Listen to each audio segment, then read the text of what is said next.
Folks, welcome to Sunday Night Futures Live. Hope everybody had an awesome weekend, and we're getting ready for another, hopefully profitable trading week. The futures are open. I'm going to share my screen before I forget, and we will say hello to folks as people drift on in. So we have the futures that are open,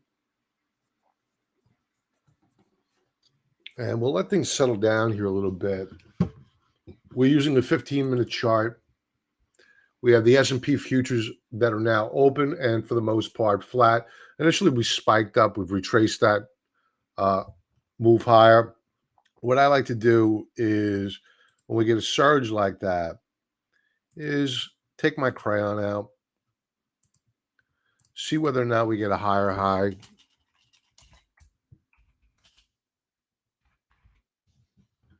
And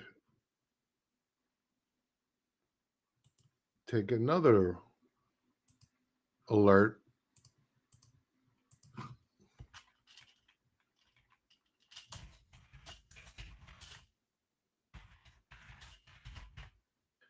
And just mark where we closed on Friday to identify whether or not we move lower in the futures market. So, Mr. Pete, hello, welcome. Hope you had an awesome weekend. Trader Isaac. Hello, Bob. Do you like Bido shares, trust for Bitcoin? Monthly chart, not bad. I don't know much. I've heard of it. I don't know much about the product.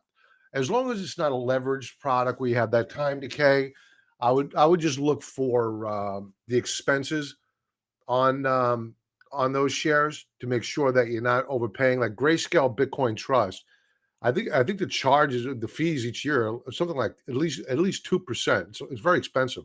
So I would look at the fee structure and I would make sure that it's not related to the futures market with the rolling contracts, and that it's they're holding they're holding Bitcoin underlying the shares of the common. So again, I don't know much about the product. We're going to talk about Bitcoin quite a bit tonight, and the fact that it's going mainstream, and why I think we're going to get a big move up higher in Bitcoin in the next year. Talent, hey, how's that? How's your barbecue going? I saw your photo. It looks awesome. Good evening. Blue Zayton. I haven't seen you in a while. Coco. Yeah, we'll do it today.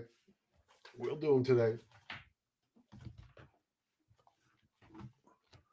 Go. D-Dog. Okay. All right, let's move on. Well, yeah. About 85 today. You know, it's been a cool spring. It has not been a hot spring. Like normally this time of year, it's really boiling, but today was a really nice day. Today I sat out for a little while, went in the pool a little bit, but it's getting better. I like it hot. I'm a summer baby. All right, let's move on to the rest of the futures market. S&P 400. These are your mid caps. Not much happening. This is a very quiet session. Up fractionally. Russell 2000 up fractionally.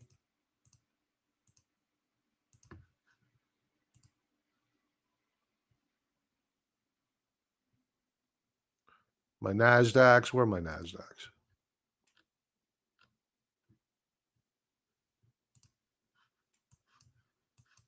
Up fractionally. I think a lot of people are saying, you know, they were taken aback by Friday's price action. I think their traders are also taken aback by what appears to be a major event going on over in Russia with the Wagner Group and the Russian army.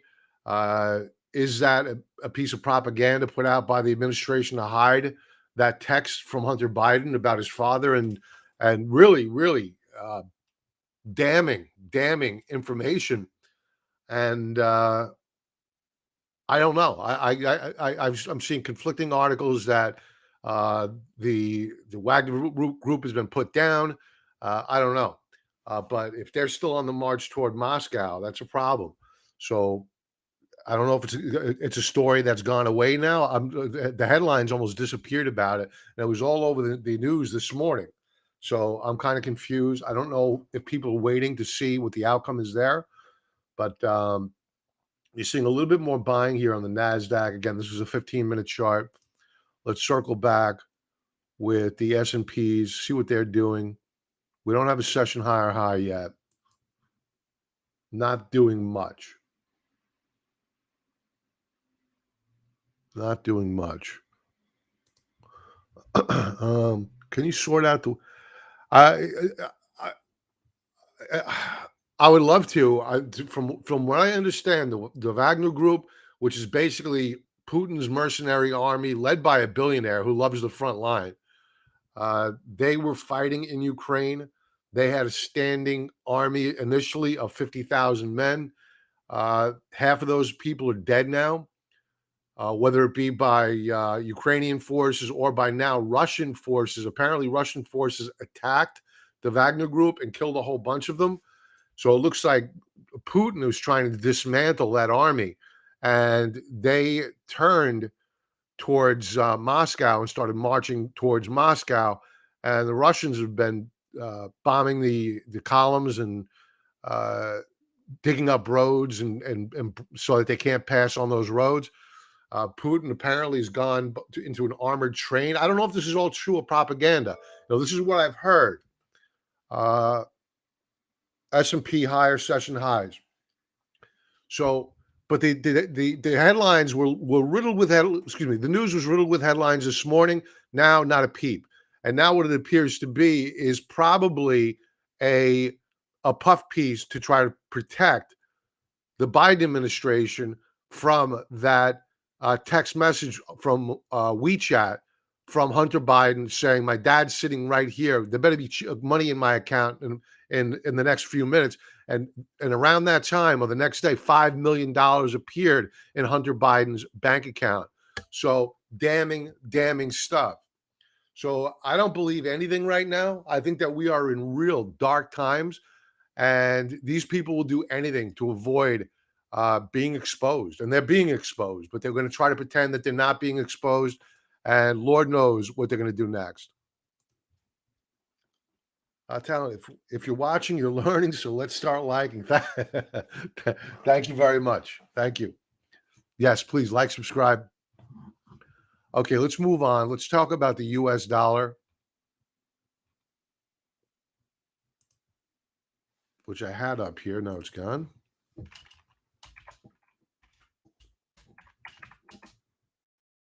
Oh, the dollar is dropping. Strong day on Friday, a very strong weekly price close on the dollar last week with a bullish key reversal bar off of support. But we have a gap down here at the open. So my guess is that gold, wrong chart, gold catching a bid, and it is up nearly a quarter percentage point. It was higher. Let's stick with the precious metal trade for a moment because we've been watching palladium, platinum, gold, silver. Silver up at current, up nearly a half percentage point. Platinum still down, but appears to be breaking out. But this is only a 15-minute chart. Palladium stabilizing, not much happening here. Silver and gold appear to be the best bet. Let's stick with commodities for a moment. Let's go with corn. Let's go to the weekly charts.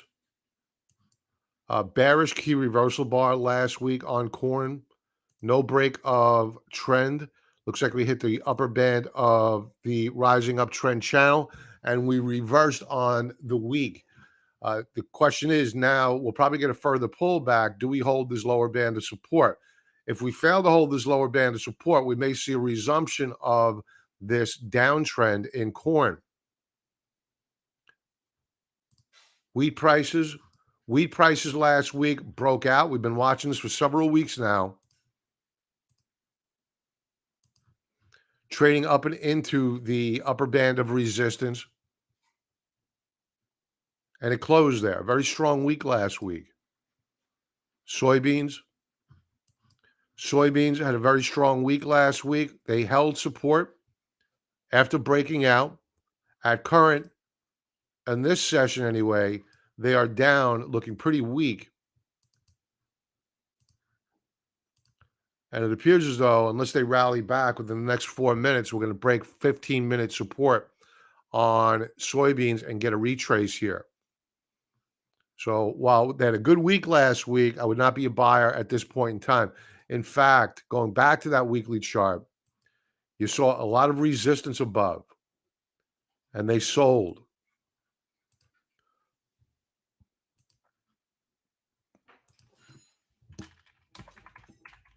So if you're watching ETFs like DBA, they're going to pull back.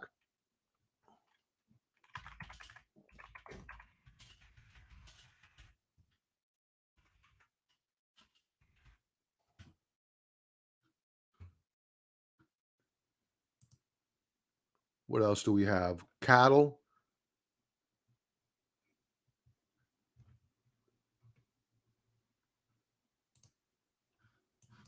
Weekly chart.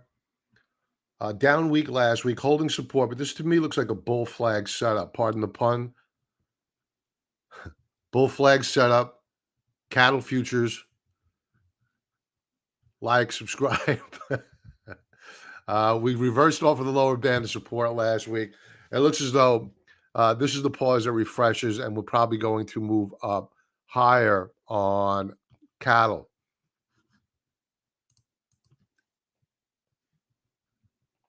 Natural gas. I mentioned this last week. The machines were buying natural gas, and natural gas was in fuego last week. Let's go to the 15-minute chart. Oh, look at this gap up. In the pre-market, we're up over 1.5%.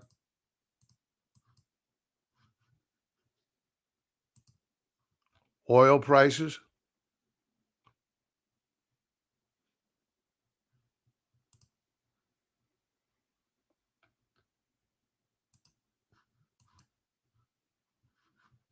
Oil moving up higher. Again, weaker dollar, allowing for commodities to rally here. But I'm going to caution, the dollar flashed a bullish key reversal bar on the week. We're looking at 15-minute charts right now. In fact, the first 15 minutes of the new trading week. So we still give a lot more respect towards that bullish key reversal bar weekly time frame on the U.S. dollar. Way too early to make the call that the dollar is going down. Biden crime family protected by fake news. Even they started challenging him in press conference. They won't be exposed. Press only covers bashes Trump. Sadly, Fox, yeah, they're done. They're done. Joel, hey, Bob, check it out. Did Boyle have a reverse split? What happened to my $4 calls? Boyle, I looked at it yesterday. I didn't even take note of the price. They'll still be $4 calls, but you're going to have to do back of the yeah. They did a reverse split. You're going to have to do back of the napkin math on what they're worth. Were you long the calls? Hopefully, you were long the calls. Nothing happened to them. They're still going to be there.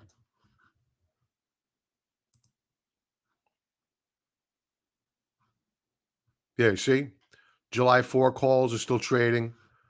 Obviously, I don't know when this repriced. Let's check that out.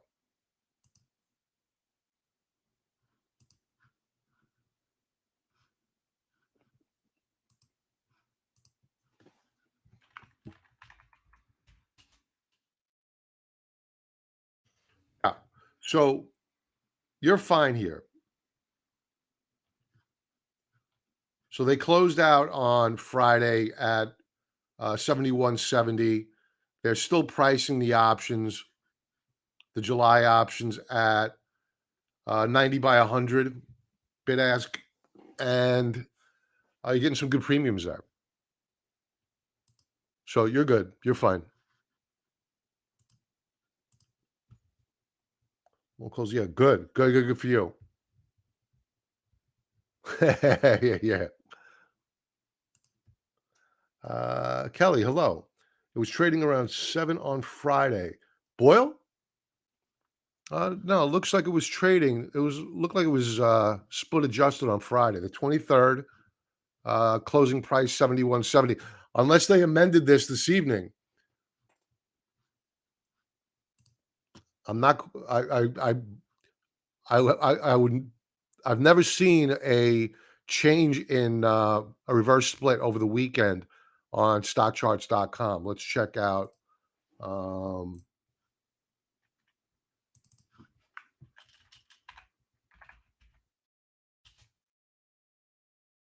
yeah, they're saying 71.70 on Friday as well.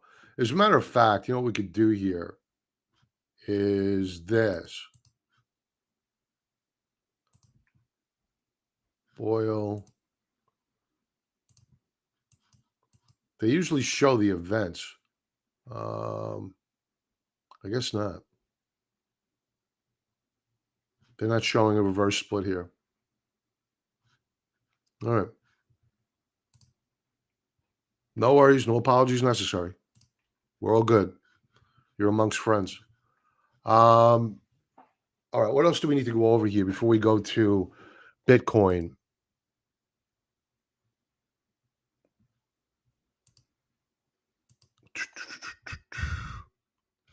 What are yields doing?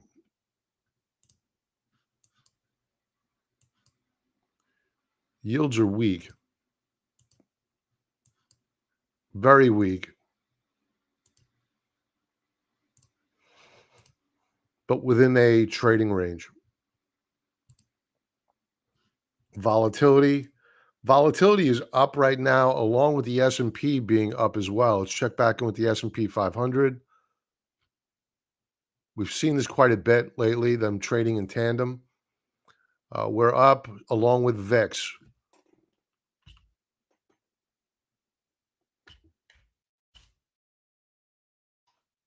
Strange days. Strange days. Okay. So let's talk about where we're at. You know, I've been saying for a while now that there are many concerns about the market that are out there and largely being ignored. And this is from actually retweeted by Mike Kramer. I really don't know this guy, but it's a fairly good chart. Nasdaq update 2000 versus 2023, and they're doing overlays of price performance relative to 2000 to today, and you can see that there's a very strong correlation between these two charts. So here's 2020. It's going to be 2000, duh, and present day here. And what they're anticipating is a break, that we're not in a new bull market and that we are in the final stage of a cyclical bull market within the confines of a secular bear market. In short, this is going to be a lower high, a failed uh, bull market, bear market rally, and that we're going to break to new lower lows with a devastating sell-off. So, just another opinion to look at. I don't know how much I buy into this, but the stars are in alignment. You can't argue it. Uh, as far as the S&Ps and how they closed out last week,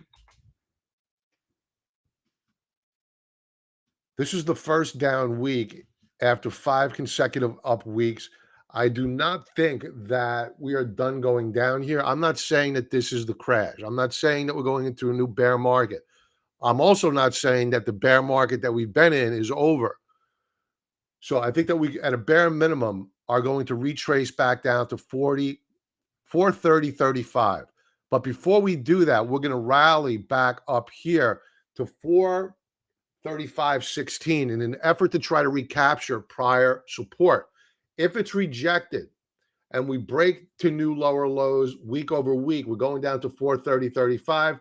If that fails, we're going down to 425 spot 5.3, where you're going to have a lot of support down there, because that will mark the rising lower band of support, or the lower band of the rising uptrend channel. There will be a defense, unless, of course, we have some catastrophic news, and that just takes the rug out from underneath everyone. Now, taking a look, it's more on the Wagner Group.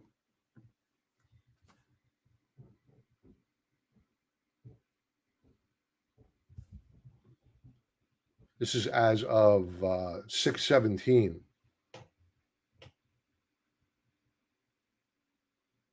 After advancing to within 2 hours of Moscow, the mutiny was abruptly halted, with Wagner Group leader Yevgeny Prigozhin reportedly agreeing to depart for Belarus. Okay, so it's over. It appears to be over. Okay. Now, if this would have continued into tomorrow, I think the futures would have been a lot worse than what they are. And the reason is, how does it affect us? You know, if they would have, it's all about perspective. It's all about fear. The largest nuclear arsenal in the world is in Russia. So if you have the Wagner Group troops moving into Moscow, and the president of Russia on a ironclad train over in St. Petersburg, who's going to win here? So it's kind of good that this is over. Strange times. All right, economic data coming out this coming week. We have nothing coming out tomorrow, but on Tuesday we get durable goods orders. Durable goods, refrigerators, washing machines, dryers, etc. Consumer confidence on Tuesday. Last week was a fairly benign week when it comes down to economic data, but this week we have a lot of economic data coming out. We're going to have Fed Chair Powell out on Wednesday, and then again on Thursday. 2 weeks in a row, this guy talking. Friday, the PCE index, that is his favorite inflation gauge. So let's keep an eye on that. Consumer sentiment as well. So a lot of economic data coming out this week, and we have a Fed head, the King Fed head, coming out and speaking 2 days, and that is going to be newsworthy. Expect volatility. Now, going into the new trading week, we may have had a down week last week, but the Shiller PE ratio hardly budged. We're still above 30. This market's extremely expensive. Now, liquidity has been drying up. You saw the Federal Reserve's balance sheet pull back yet again on Thursday. It gets revised every Wednesday, but on Thursday it's published. And the Fed's balance sheet continues to drop. This is not the Fed's balance sheet. This is global liquidity. And global liquidity in white continues to weaken. Now, when that happens, in general, what happens is the S&P 500 in blue begins to weaken up. We go into a correction. And then what do? They prime the pumps. They pump more liquidity in, and the S&P 500 goes off to the races. So what we're not seeing right now is a reaction by the S&P 500 to the decline in liquidity. So this is a problem for the equity markets. It's a divergence that's not supposed to be. And as far as it looks right now, at best we have a pause, and there is no liquidity coming to the rescue for this market to continue. So be worried about this, because there's a clear correlation between the two. Also, the consumer. These are some top trending Google searches on the month. Can I sell my house if it's in foreclosure? That's a breakout. Sell my house fast, Phoenix, up 4,700%. Sell my house fast, Arlington in Virginia, 3,300% increase. Home equity loan, no credit check, up 500%. So the consumer, as measured by Google search trends, is in a lot of trouble. And we know this from rising credit card debt, rising borrowing costs on that credit card debt. which brings us to our main topic of the evening, Bitcoin. Bitcoin hits more than a one-year high amid BlackRock ETF excitement. It's not just BlackRock, it is Fidelity as well. So, folks, let's put things into perspective. There have been other smaller names that have tried to get an ETF approved, like the Winklevoss twins. They tried to get it approved, negated. No way. They weren't going to let it happen. Uh, Now you have the pimp Mac daddies of the financial world, BlackRock, the world's largest uh, investment bank in the world, $10 trillion under asset management. They got it approved along with Fidelity. So what does that mean for Bitcoin? Well, only a couple of weeks ago, Bitcoin was in trouble. Now you take a look at this chart on a monthly time frame. We have a bullish key reversal bar on the month, and it appears as though we are going higher. Now, back in 2004, I'll go to this chart now, but we'll talk about it more later on.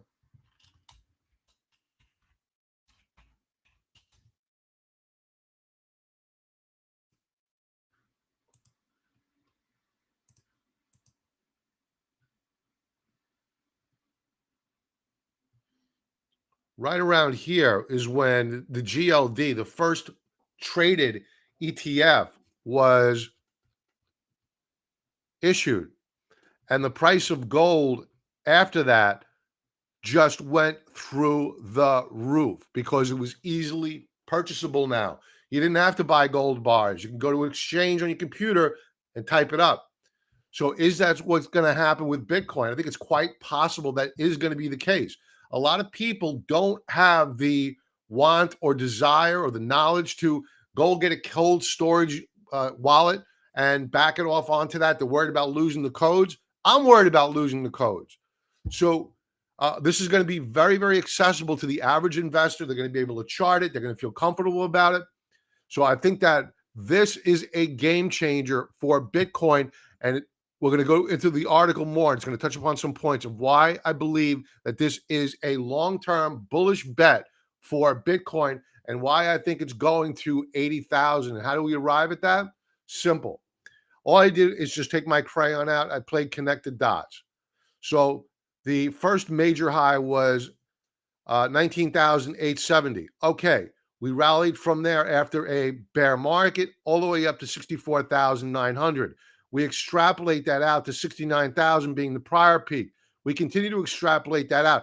80,000 is a bare minimum, the bare minimum price target I'm putting on Bitcoin because it's literally off my charts where the upper band of resistance is on Bitcoin. So minimum 80,000 Bitcoin as these ETFs are now issued. And when you take a look at the headlines here and why it's going to be a bonanza, BlackRock and Fidelity's spot, meaning spot price ETF of Bitcoin approval set to ignite unprecedented crypto market bull run. We'll skip this. Here we go. The gold ETF saga, a brief retrospective. Gold ETFs first hit the market in the US back in the early 2000s. The allure of this new financial instrument was immediate. It provided an easy way for everyday investors to gain exposure to gold without needing to buy, physically store, and insure the precious metal. As more investors flocked to these ETFs, the demand for gold skyrocketed, driving prices up dramatically in the ensuing years. I just showed you the chart. It's undeniable. So the issuance of that ETF was dramatic in its impact on the price of gold. Can we expect a similar gold rush for Bitcoin?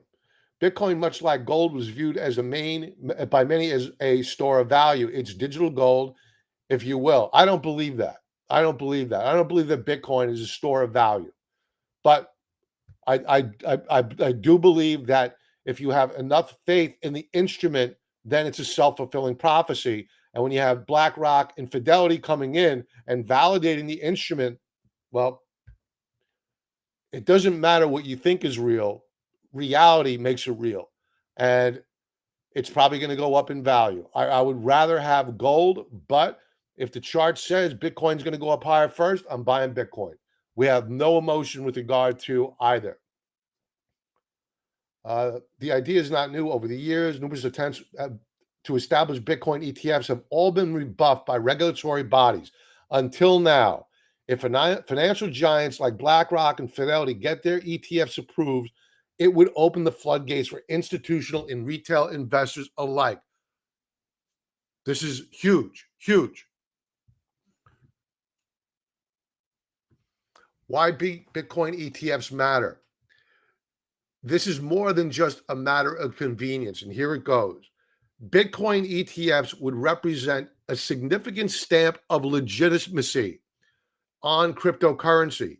They would signal to the world that digital currencies are not a passing fad, but a lasting part of a financial landscape. Boom.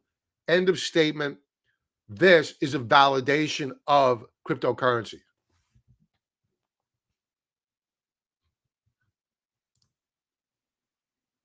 I want to talk a little bit about money supply. And we went over a chart earlier about liquidity here. No, wrong chart. Here. I want to talk about the money supply. Money supply growth falls by depression era levels, meaning the rate of change, not the amount of money that is in the system. We're not down at depression era levels, but the rate of change from the high to where we're at current is equivalent to, if not greater than, the Great Depression era levels. Is there a chart here? Yes, there is a chart. Here is money supply year over year. So what does this mean to the average investor? It means that the cost of borrowing is going up and the approval for that borrowing is getting harder and harder to get.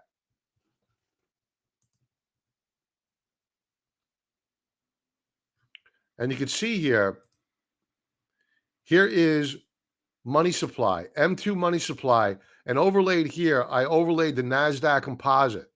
And whenever you see a drop in money supply, M2 money supply, you get a correction in the equity market. Now, the correction or the drop in M2 money supply is very, very brief, because what has to happen is that when you get a drop in the money supply, you usually get a drop in stocks. And then all of a sudden, the Federal Reserve starts pumping up money supply very, very quickly. And the chart just looks like one upward trend with very, very brief drops. This one here is huge. I mean, it doesn't show back to the 1930s, the depression. It goes back to 1960. Can we get back to? No, it doesn't go back any further. But this is the largest rate of change in recent history. In fact, it eclipses anything that we've seen going back to 1960. This is not stock market bullish. And what really has me concerned here is that I said, you know what?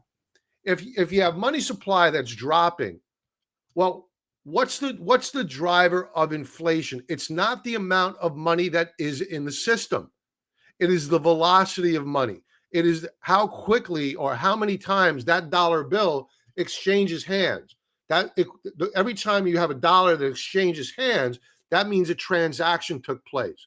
So when we take a look at the velocity of money, you can see that the velocity of money, I was trying to edit this. I got to take this one off.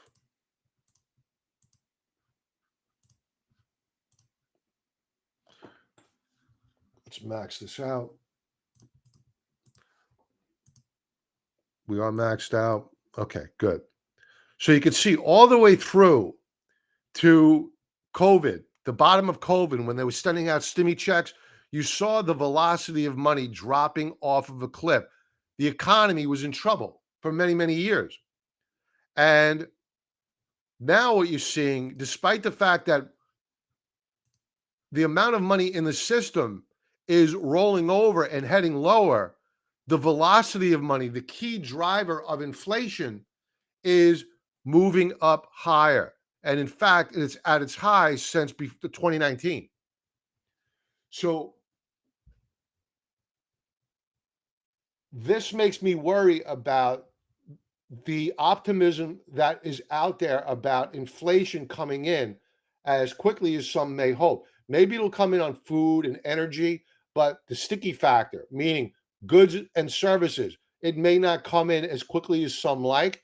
That's going to be a problem for those hoping that the Federal Reserve is going to raise or pause, if not cut interest rates. And you could see from Friday's close, we had, well, the last read on the 23rd was 71.9. The last time I looked at this, we were up at 74.4, probability of a Fed rate hike, and that's dropped down to 70.7.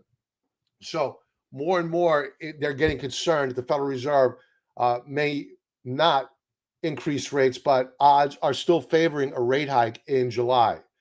29.3% of market participants bet no change whatsoever. So that's up. So just keep an eye on this. We're just not, you can't watch it day to day, but this is a major concern for me. The fact that the velocity of money is rising while money supply, which usually trades inversely of the NASDAQ composite, isn't having an effect yet. So will the NASDAQ or the S&P 500 will shy of 5,000? Will it react at some point in time negatively to this decline in M2 money supply? I think that if we break down below the May lows or March lows on the Fed's balance sheet, that could be a problem for the overall markets, because remember what happened back then. What happened back then is that in March of this year, you had the regional banks, which were in dire straits. And what did they do last week? Regional banks on the week last week were down nearly 7.25%.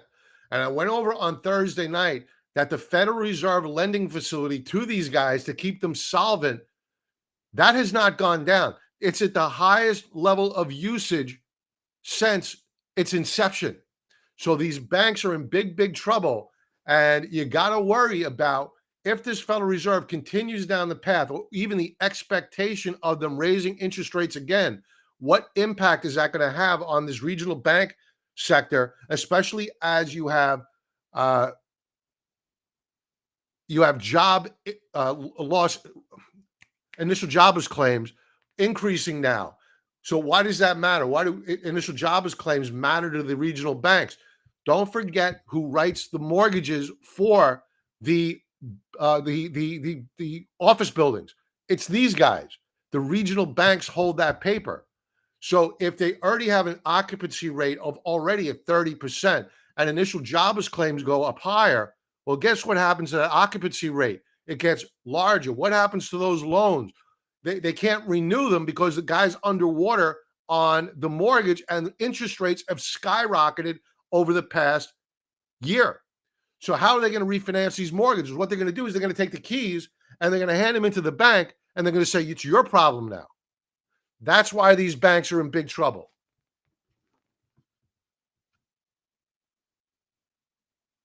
Let's do some chart requests on that happy news.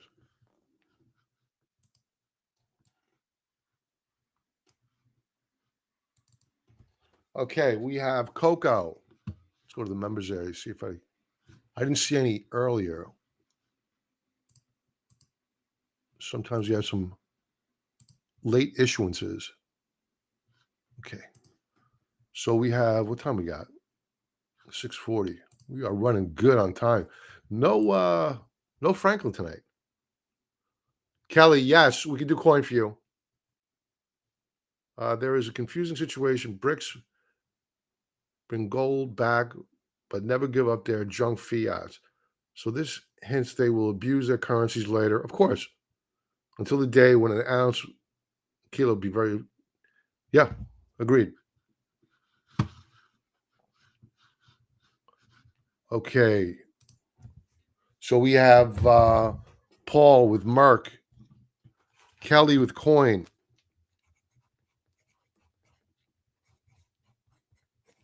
Dish. Okay, let's do it. Dane. If you're new to crypto, would you suggest to buy Bitcoin or go into Ethereum, which may have a higher percentage gain? Uh, you know, a I just follow the money. All right. I am no. I have a banker's mindset. I'm not very innovative. Okay. So um, I'm a good cook. I'm a very, very good cook. I can come up with new recipes. What you do with a Bitcoin, I have no goddamn clue versus Ethereum. Uh, so you're asking the wrong guy when it comes down to that. I'll look at the chart and I'll talk to you about the probabilities of whether or not one's going to outperform the other. But when I look at the only reason why I invest, I dollar cost average into Bitcoin every Monday is because that's where the big money's going. So I follow the money. Ethereum is just as good. A lot of big money's going into Ethereum. I'm not knocking it whatsoever. I haven't looked at the chart yet relative to Bitcoin. I can't even spell Ethereum. Ethereum. I had to use your spelling. Ethereum. There we go.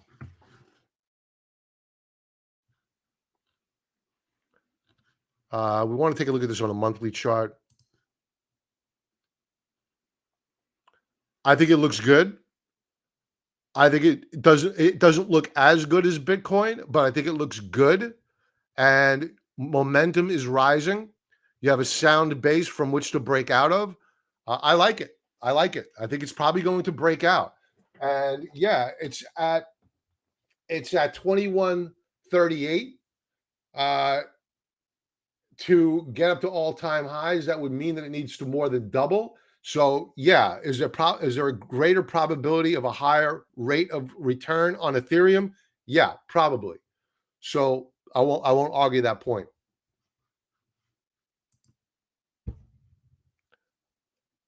I think they are trying to shut down crypto exchanges before they unleash FedCoin or FedCoin.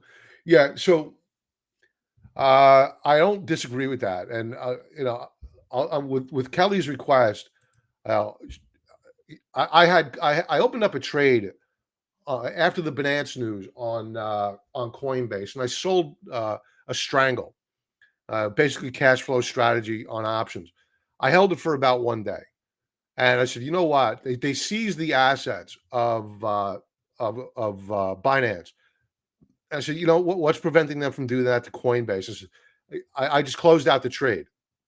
So I don't want to touch me personally. I wouldn't touch uh, Coinbase for that reason. You have the federal government on the warpath.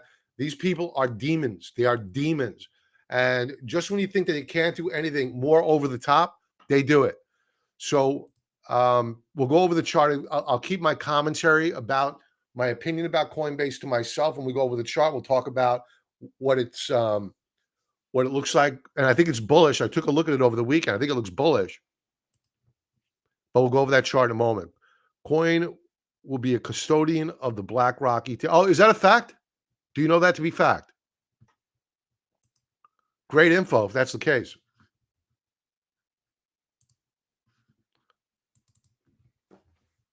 Okay, let's do it. Coco.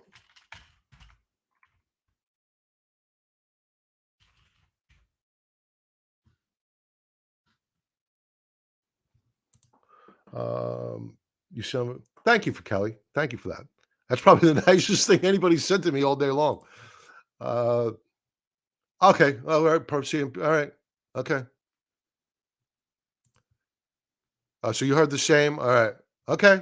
All right. I didn't know that's great information. All right. So that provides some support for Coinbase. All right. Good. Now I need to revisit it.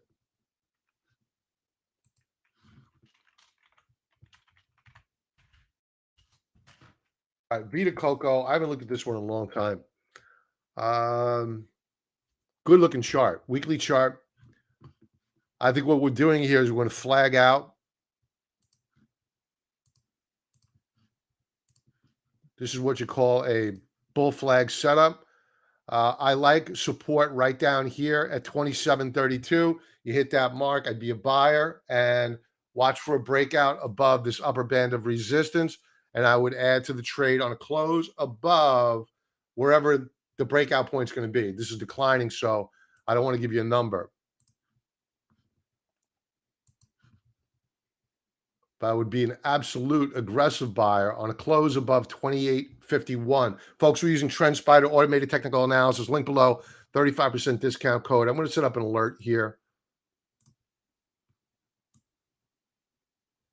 We're going to set up 2.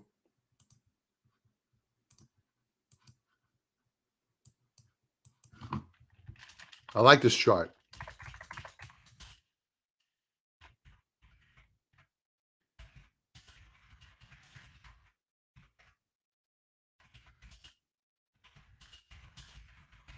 Long adder entry. Keep this open for a few days.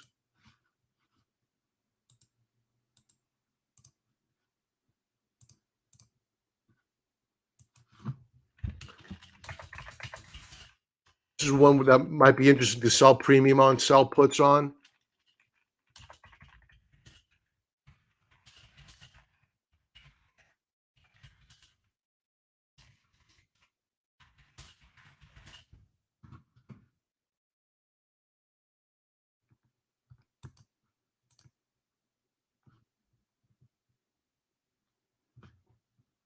Now that I'm talking about it.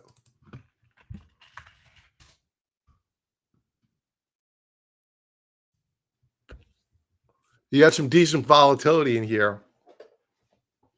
I would check first before opening up this trade when earnings are. So we have support on cocoa at 27.25.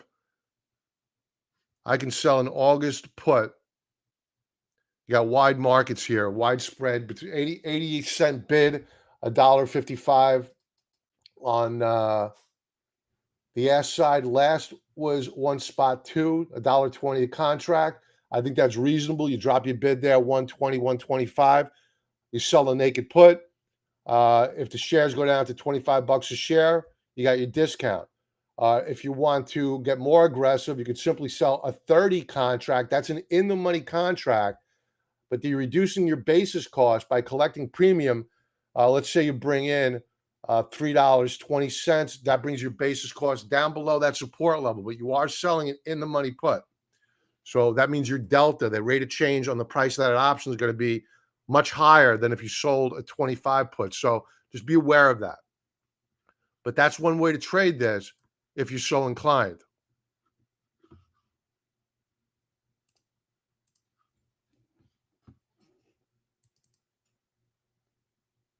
Let's go to the daily chart. One bit of concern here, daily time frame on Friday, we gave up support. We were above it.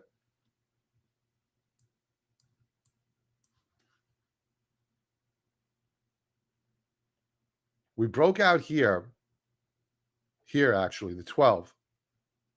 Failed to hold, rallied back, failed to, boy, wait a minute. I would do a pause on this one.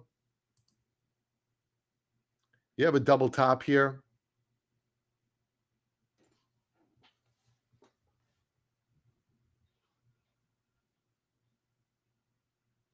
On volume.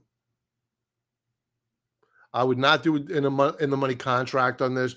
I would let this sell off another day or two and then go for that 25 put, sell the put, or just buy the common stock at support. You got multiple support levels below, but I think you may get more downside here short term. I would not do the 30 put. I would do it. I would go with the 25 put if you're going to go that route, or just buy the common stock off of support.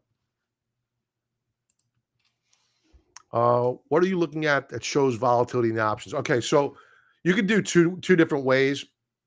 I use generally two different ways. One is your current IV percentile, basically the IV percentile over the past 52 weeks, or you could use your IV rank. Now there are times where these are very, very different in the way they're used, but most of the times I find they're highly correlated. But arguments have been made. I've watched YouTube videos, and believe me, these guys are a lot smarter than me, where they say you should pay attention to both the IV rank and the IV percentile because they are not the same. So I'll show you another way I measure it as well. And this is using Tasty Trade.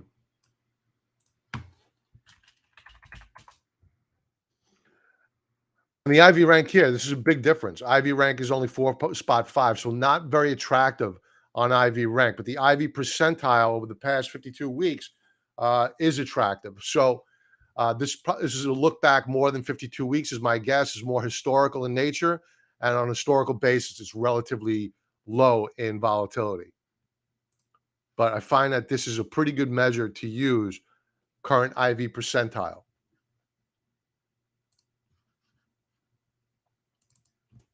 Okay.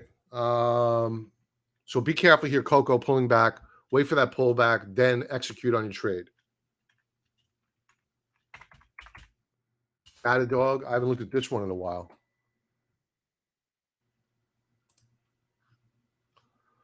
This is interesting.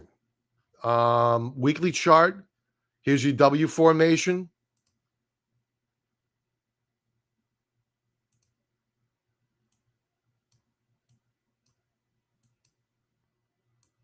Ugh, come on. There you go. Okay, so we were in a downtrend. Screwed that up, but this will do.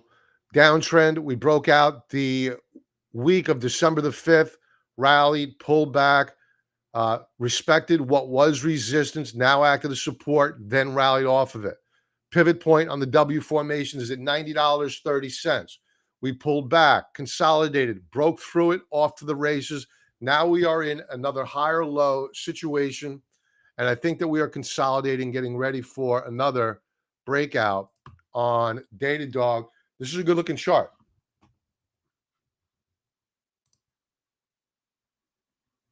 Daily chart looks good as well. I'm liking the setup. I think if you get a pullback to support,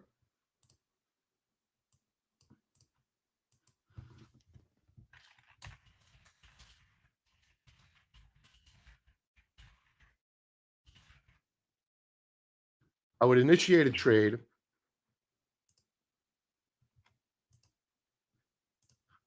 And then on a breakout,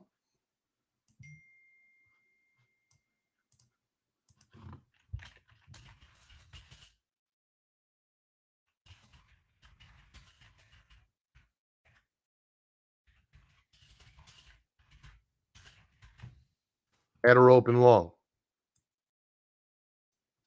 So basically what we're doing here is we're nibbling on the pullback.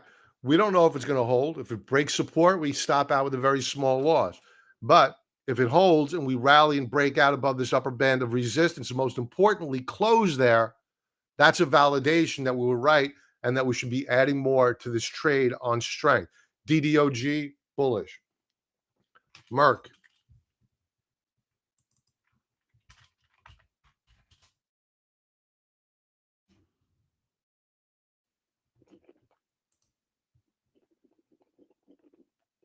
As much as I can't stand pharma, this chart's looking pretty good. Outside reversal bar last week. Folks, I have 5-part video tutorial, my top 5 favorite candlestick patterns, free, link below. This is one of them. Very nice breakout. I'd be watching for a retest of the breakout point this week.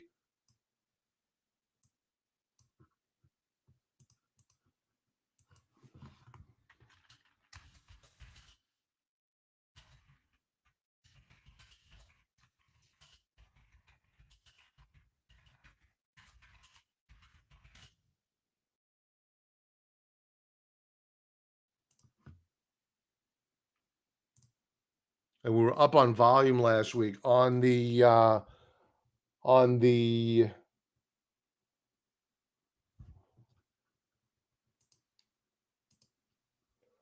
why is this?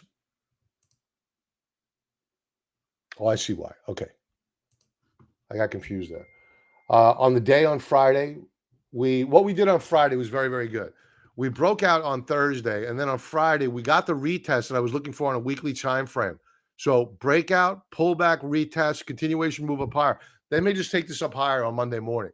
It's a very bullish chart, very strong volume, great tape in a bad market.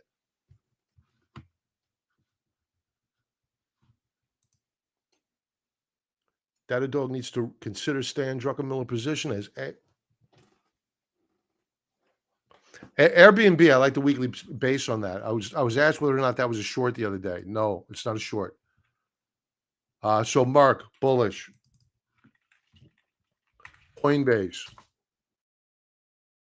Okay, so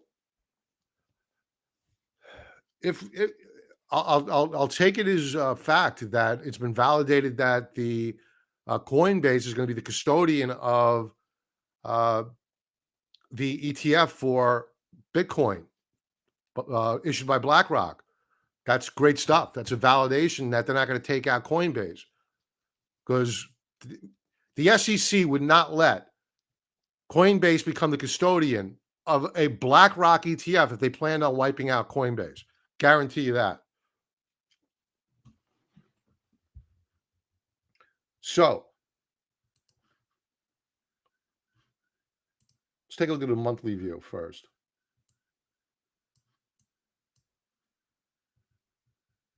We broke out in the monthly chart. We're down on volume on the month so far, but we're well off the lows of the month. A lot of volatility here. Weekly view.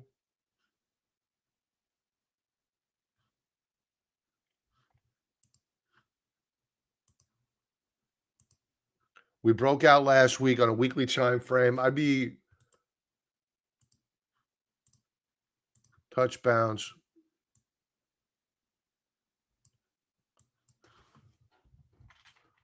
I'd be looking for a retest. Ugh.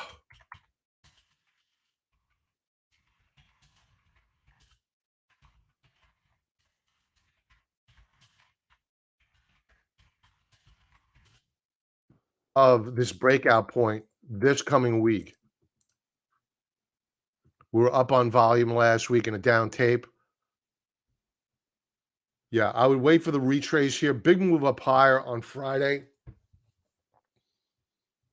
Premium was very, very good in here a couple of weeks ago. Let's check it out again. No, they killed premium here. They killed it.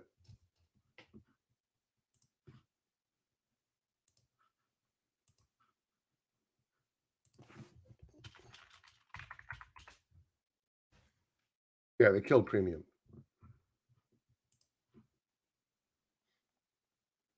So Coinbase looking good. I would just wait for a retrace, and it looks bullish. I have to say, it looks bullish. Bob, what is your outlook for the Dixie if there is a global recession? It goes up. It goes up.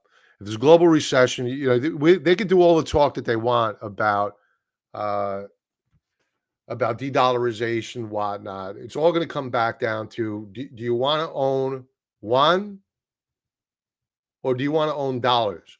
Do you want to own the Brazilian real? Do you want to own whatever garbage currency the Venezuelans have? It, the euro and the dollar are still the least dirty shirts in a very, very dirty laundry bin. They're going to be the least dirty shirts for a long, long time. I don't think that the yuan or the renminbi, whatever they want to call it, is ever going to become a reserve currency because I don't see how anybody could ever trust the Chinese. So I am a vocal advocate against them. Not that we did ourselves any favor by weaponizing the dollar when the Russians invaded Ukraine. We caused this. We did this to ourselves.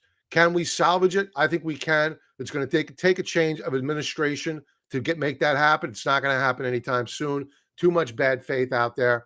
But I think that if the market rolls over, if the global economy rolls over, money goes into US dollars, money goes into euros, money goes into gold.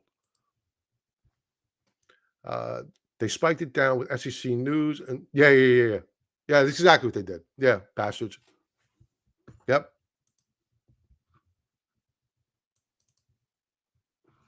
Okay. Last one up is Dish. Uh, uh, not looking good here. Bearish reversal bar on the week. They tried to break it out, but it was rejected. Daily chart. We're right near the lower band of support. This isn't a very, very tight wedge formation. This can get resolved in many different ways. Let's take a look at a monthly chart here.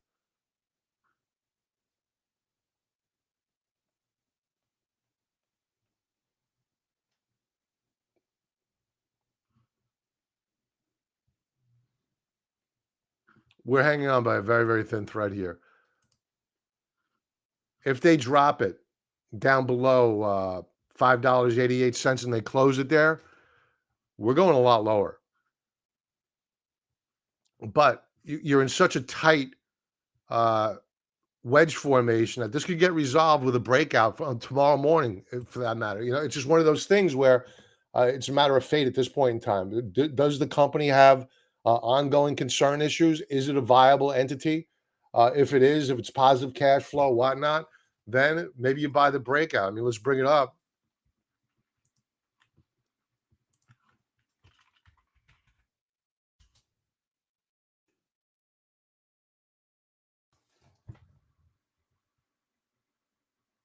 It's a complete and utter laggard, fundamentally.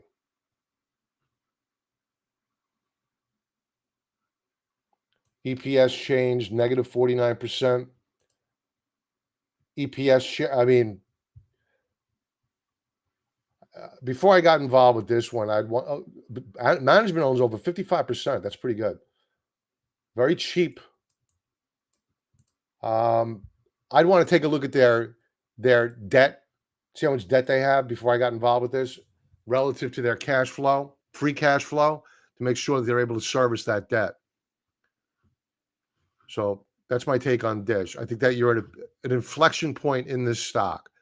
Would I be surprised for it to break out? No. Would I be surprised for it to break down? No. So that's my take.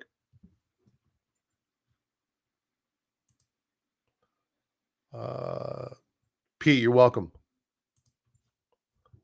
Stan Weinstein said things will be turbulent in 2 months. August 22 is the date for BRICS, 60% in U.S., less than 20% in gold. So they're going to keep 60% of that of the BRIC fund is going to be in U.S. dollars. That sounds pretty bullish to me. All right, folks. Everybody have an awesome night. Thanks for being here and have a profitable trading week. Like, subscribe, and I'll talk to you throughout the week. Be well.